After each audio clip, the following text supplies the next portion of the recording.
aventureiros, sejam bem-vindos ao episódio 2 da expedição Camp Road Europa, segunda edição. Estou aqui com o Jorge e a Gláucia, ganhadores desse sorteio e dessa expedição. Muito bem, vamos começar falando um pouco do último dia no camping Rio Ara, que nós ficamos por 3 dias, inclusive esse foi o camping que eu mais fiquei, né, durante todas as expedições.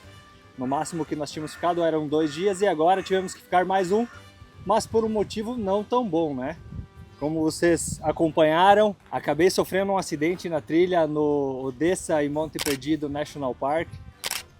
Acabei torcendo o pé e a lesão foi maior do que o esperado, então nós tivemos que ficar um dia todo, né, em função de hospital.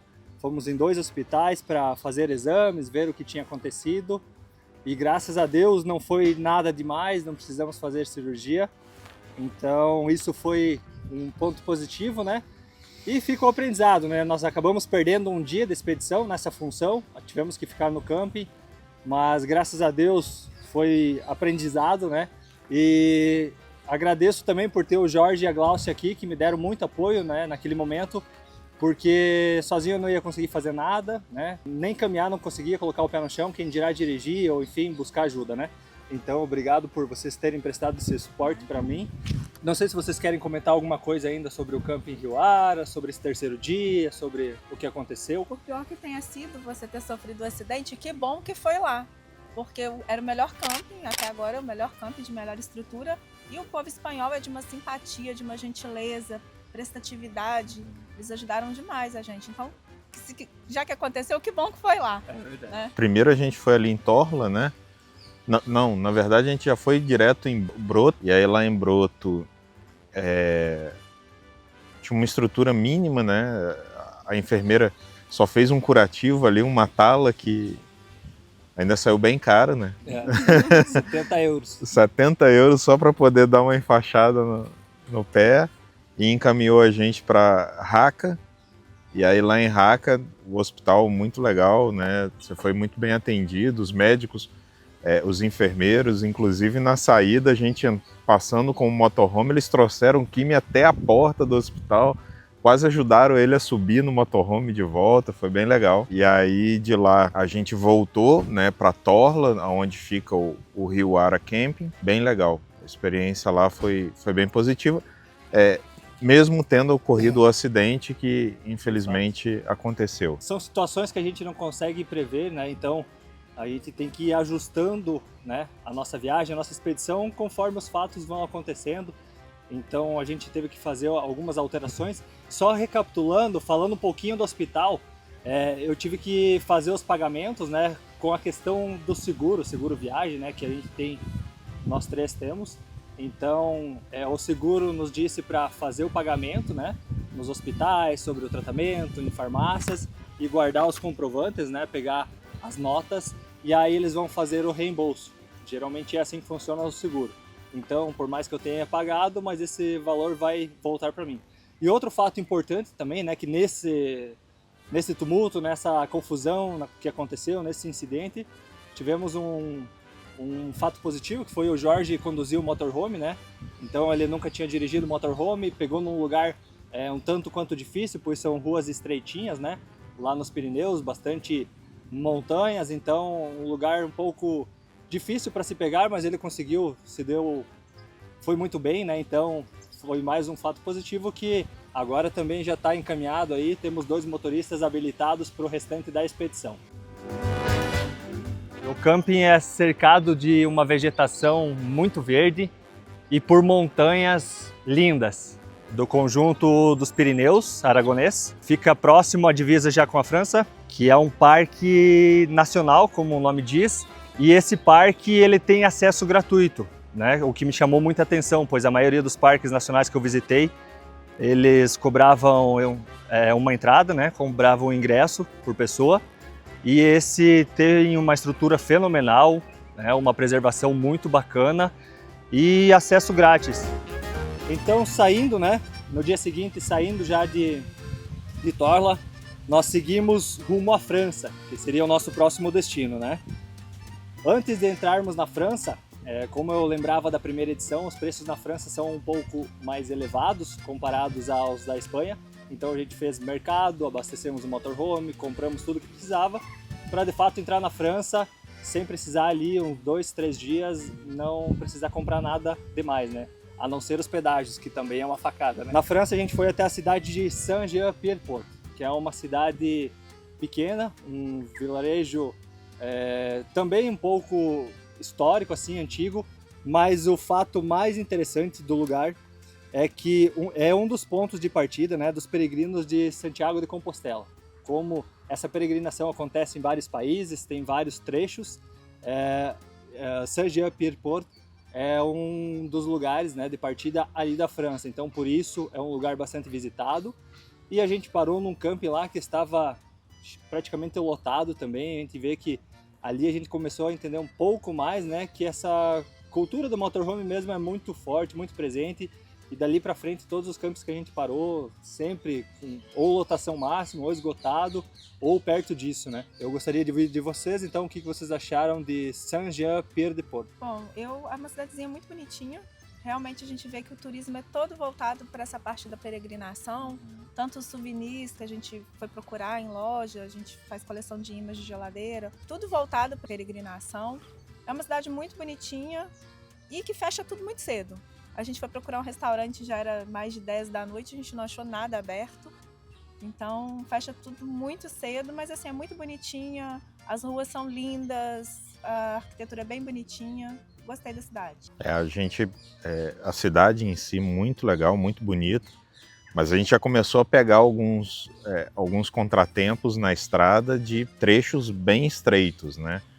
Então, como era uma cidade bem do interior, a gente passava em estradas que eu tinha que literalmente encostar o motorhome para outro carro passar, mas no final deu tudo certo e a cidade muito bonita, tudo voltado, né, para o caminho de Santiago de Compostela. Você via que as lojas vendiam até o cajado para o peregrino fazer o trajeto, né, com o apoio ali de uma madeira.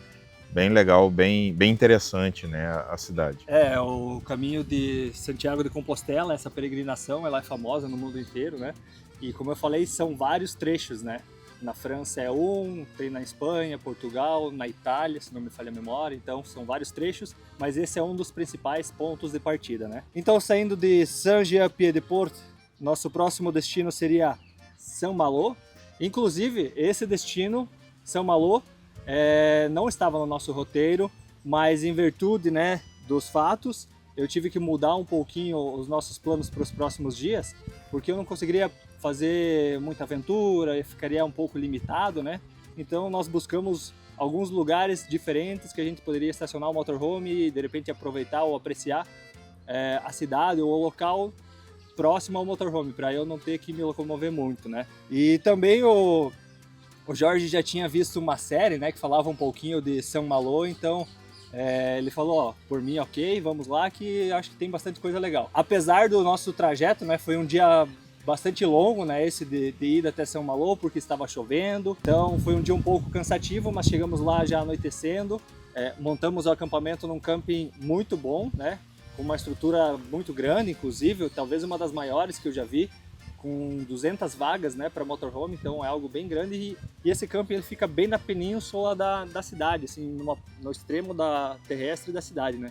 Então foi bacana porque eu conseguia, né, ter um visual legal do mar ali, a cidade. Para a gente chegar até o camping tivemos que atravessar também a cidade, né, um lugarzinho, umas ruazinhas estreitinhas, e uma cidade também com uma estratégia militar na França, né, por ser uma cidade portuária, né, que fica ali no Canal da Mancha. Então antigamente, né, tinha muito tráfego de navios ali por aí, então era estrategicamente muito importante essa cidade, tanto para defesas militares quanto para o comércio. E ela tem uma história muito importante também, né, que o Jorge acho que pode até contar um pouquinho melhor do que eu.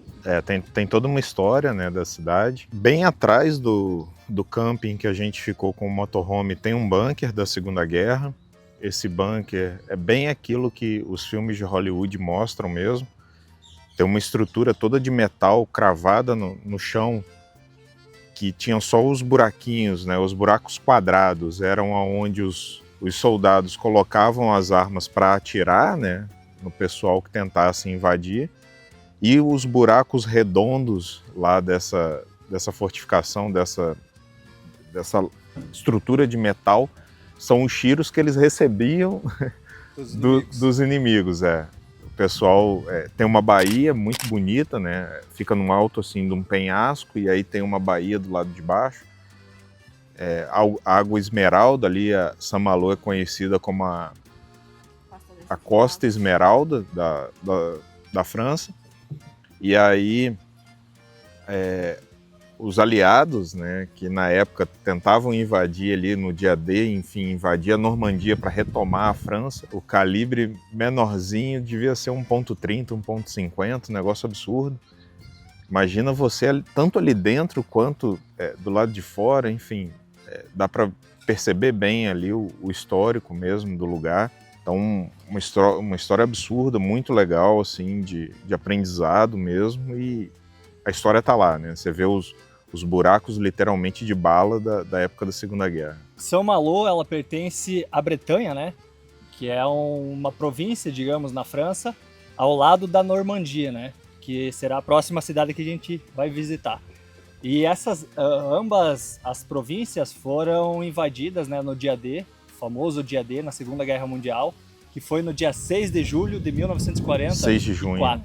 6 de junho de 1944 foi o famoso dia D, né? Então, onde as tropas aliadas dos Estados Unidos, Inglaterra e Canadá invadiram a França para a retomada, né, das terras dos alemães. Então, toda essa costa ali, ela tem muita história, né, durante revoluções, guerras, mas esse dia D realmente foi impactante e a gente vê retratos em filmes, em documentários, em livros, né? Então, toda essa costa ali, ela tem muita história mesmo. Na sequência, nós partimos para o nosso próximo destino, que seria Etretat. Mas nesse percurso, nós estávamos andando, o Jorge dirigindo e a Gláucia do lado, e a Gláucia, não sei se estava olhando no Maps ou estava vendo alguma coisa próxima. Uma placa que mostrou Monte São Michel. E era o sonho do Jorge conhecer. Olha só. Aí ele falou assim, olha aí, vê se é perto. E era o quê? 40 minutos? A gente estava 40 minutos no Monte São Michel. Então, no meio do nosso caminho, encontramos mais um destino fenomenal, né? Que é um patrimônio mundial da Unesco também. Le Mont Saint-Michel, né? Que é uma espécie de uma ilha, como se fosse, né? Montanhosa, assim, uma pequena ilha com uma montanha central. E nela toda uma construção, né, que eu não consegui chegar muito perto com o drone, pois tinha limitações, né, de voo. Tinha uma base aérea também no Monte São Michel, não pode sobrevoar com o drone, então eu não consegui chegar muito perto. Mas o Jorge e a Gláucia foram até mais próximo lá e podem contar um pouquinho do que viram. O Monte São Michel é muito famoso, né? Eu tinha pesquisado por coincidência um dia antes no ChatGPT justamente para a gente ver os lugares mais visitados ali do norte da França. E aí o Monte São Michel é o mais visitado. E eu já conheci, enfim, de filmes, de ver, né, fotos. Minha cunhada esteve lá agora no início do ano, lugar fantástico, muito bonito. E sempre tive vontade de conhecer, então a proximidade ali favoreceu, a gente estacionou, mas uma estrutura absurda de estacionamento, conforme o tamanho do veículo que você está, o guia lá ele já te orienta mais ou menos em qual local, e aí do local você estaciona onde tiver uma vaga disponível, e aí tem a questão do deslocamento, aí poderia ser tanto por shuttle, ou por aqueles ônibus, né, que fazem só o trajeto ali interno, ou caminhando mesmo. E aí caminhando foram, se eu não me engano, 35 minutos de caminhada, mas a gente não fez tudo, a gente deve ter feito uns 20, 25 minutos, a gente chegou perto, até porque não dá para tirar foto tão boa de tão perto, né, porque é uma estrutura muito grande, mas se a gente subisse, se a gente fosse lá em cima aproveitar todas as opções que o Monte São Michel dava, a gente ia ficar ali um dia inteiro por baixo. Então a gente só foi até próximo, né, meio do caminho ali mais ou menos, tiramos as fotos e voltamos para o motorhome. Demos uma passadinha num lugar Muito bonito, né? Mais uma vez, tudo isso é possível por estarmos fazendo uma expedição de motorhome, né? Onde a gente consegue ir analisando os roteiros, vendo o que tem perto, o que é interessante, e assim fazemos. Seguimos para o nosso próximo destino, que é Etretat, então, né? A cidade onde eu queria muito conhecer, porque tem as famosas falésias brancas, né, em Etretat.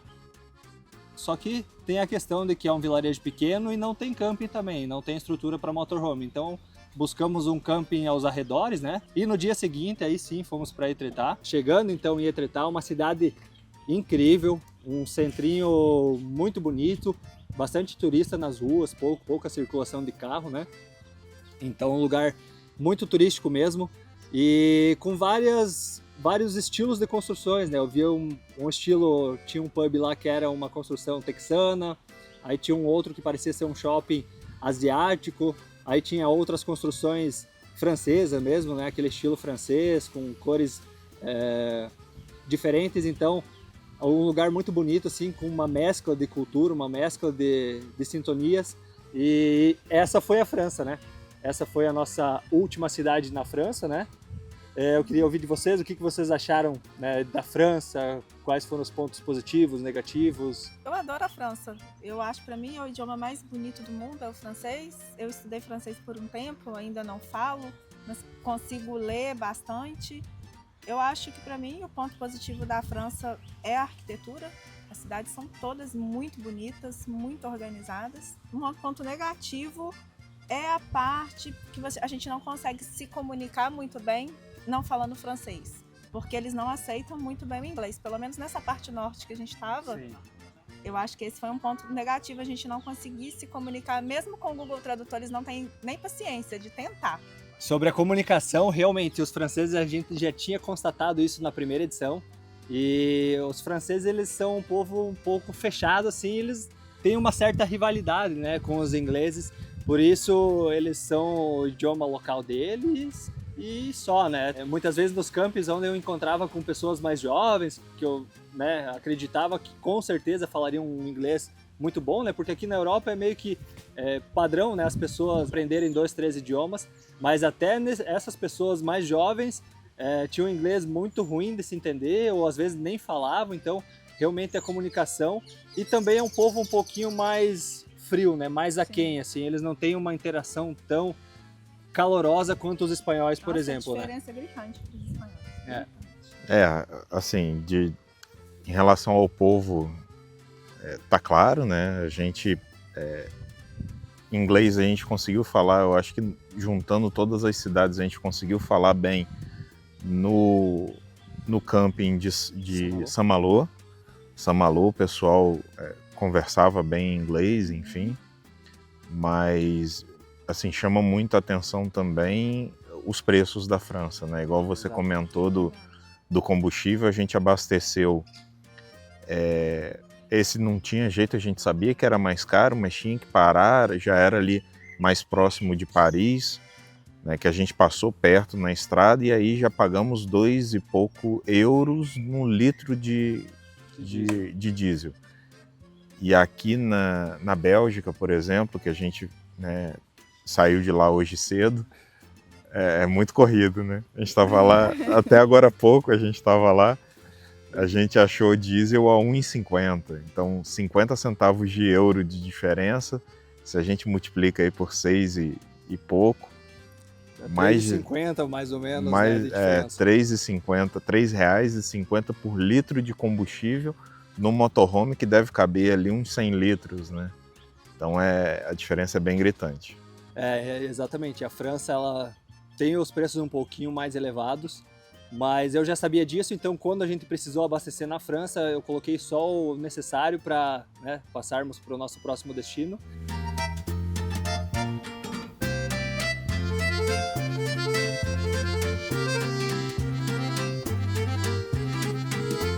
Retomando a Bélgica, então, cidade de Bruges. Eu vou deixar eles falar porque eu já conheço um pouco mais, já falei outras vezes. Eu quero ouvir de vocês o que vocês acharam de Bruges. Bruges, de longe, é a cidade mais linda que eu já visitei. Eu sigo encantada, apaixonada, impactada por Bruges.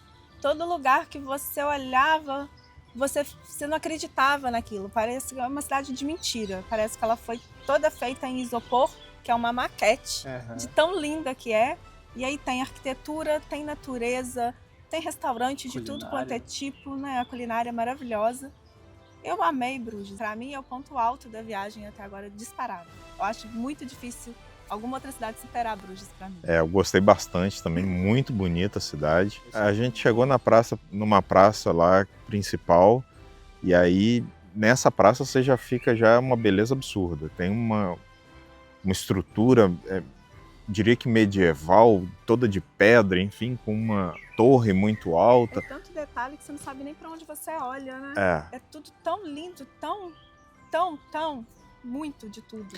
Para mim, Bruges segue sendo uma das cidades mais bonitas da Europa, e principalmente pelo fato de ela ter uma mescla, né, de cultura, de construções, e conseguindo, apesar, né, de ser uma cidade relativamente grande, consegue manter a história dela, as construções antigas e a natureza, que é o que mais me chama a atenção, né? Uma cidade grande, tu conseguir manter ao seu entorno e principalmente no seu grande centro, áreas verdes, canais, muito bem preservados, e você pode turistar caminhando, pode fazer passeios a cavalo, pode fazer o passeio de barco pelos canais. Então tem várias opções, né, de turismo que você pode fazer, e além disso muitos restaurantes, né, culinária variada também para todos os gostos. Então Bruges para mim sim, uma das cidades mais completas dessa expedição. Na Bélgica nós chegamos até Bruges, que é uma das cidades que eu gosto muito, né, desse roteiro, e como nós tínhamos visitado na primeira edição, eu já sabia que eu queria encontrar, mas não com um dia tão lindo como o de hoje. Como eu já tinha caminhado bastante em Etretat, aqui eu tentei me controlar um pouco. Quando eu vi, já estava caminhando, fiz cerca de 5, 6 quilômetros caminhando hoje, porque Bruges realmente é uma cidade que tem muita coisa bonita, e você, estando aqui, tu não quer perder nada, né? Então fui visitar os lugares que eu conhecia, os lugares que eu queria conhecer ainda aqui, que eu não tinha visto na primeira vez. Consegui fazer vários vídeos também com o drone, e o Jorge e a Gláucia conseguiram também conhecer um pouquinho dessa maravilha chamada Bruges, na Bélgica.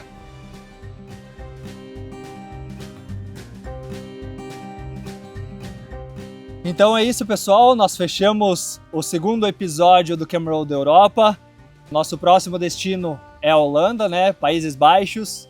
Então, daqui a uns dias vocês verão o terceiro episódio. Mas por enquanto é isso. Ficam todos bem. E não se esqueçam, façam sua vida valer a pena. Viva uma aventura. Tchau!